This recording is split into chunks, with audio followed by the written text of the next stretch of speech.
নওশাদ ভাইজান বলছে আমার সিকিউরিটিকে ডাব খাওয়ালে কেউ ফটো তুলবে না, কেন সমস্যা আছে? কি বলছে নওশাদ ভাইজান, গিয়ে দেখো।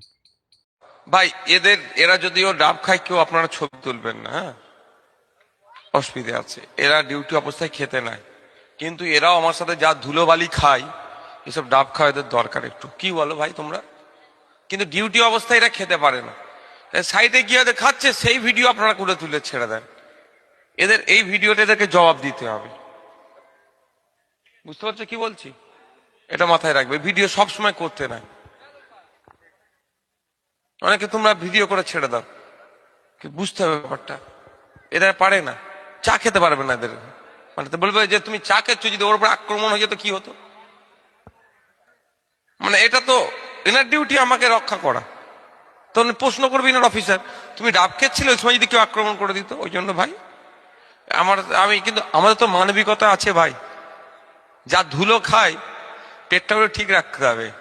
আমি তো রাত 3টেই ঢুকছি, এরাও রাত 3টে আমার সাথে ঢুকছে।